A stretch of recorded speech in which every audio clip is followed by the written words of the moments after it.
Coming up on Community Central TV, up close and personal with Dr. Myland Brown. From his childhood as a cotton picker, life in the military to an educator, Dr. Myland Brown tells all. Don't go anywhere, Community Central TV will be right back after this.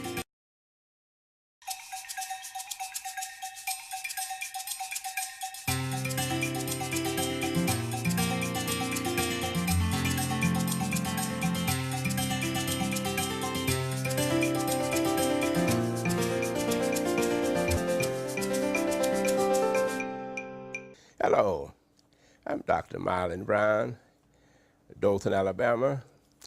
I was born May 30, 1933, and so far it's been a very good ride, and I hope to continue. I'm the second oldest in the family of five. My parents were very loving and caring, and of course, according to the 1920 federal census, when my daddy was a teenager, he couldn't read and write. And of course, when Mama was a teenager, according to the report, she could read and write. So, but as time went on, it's evident to me that my father learned to read and write, what have you. And we didn't have a lot of economic materials when I was growing up. The old wood-burning stove was right there, and Mama could cook with that and what have you. I had to pick cotton in order to get the money to buy books to go to school, what have you. But in spite of that, I had a very rewarding high school career, you might say, grades 1 through 12. And then I got an opportunity to go off to college, Alabama State University, on a work scholarship. So, of course, my daddy had stressed the importance of education because I thought I had to stay in the cotton field all my life. But when he told me, he said, son, if you get your education, you can go to college. You don't have to do this anymore. So that's what happened.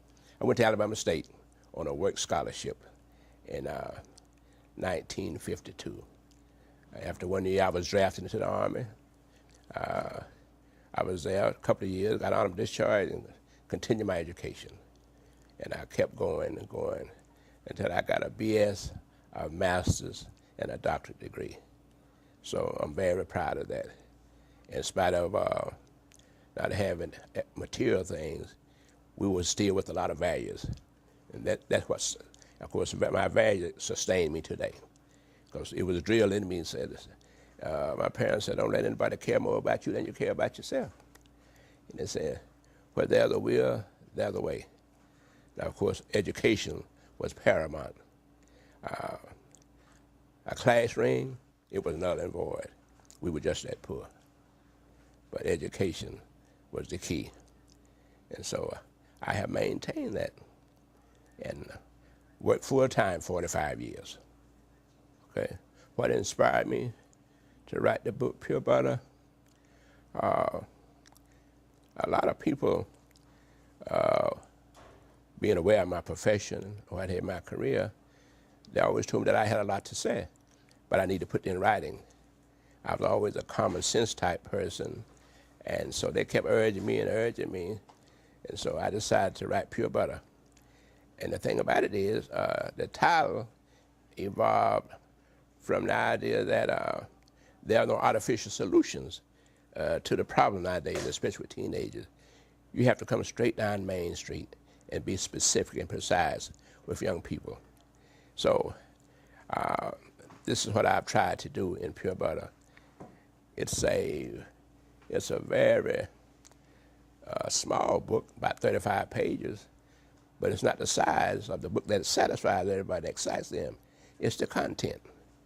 And it's filled with those kinds of ideas that has sustained and made people successful down through the generation.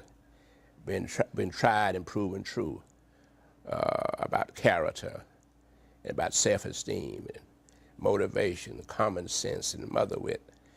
These are the type of things that it seems like our young folk have kicked to the curb, and I think a lot of the parents have something to do with that.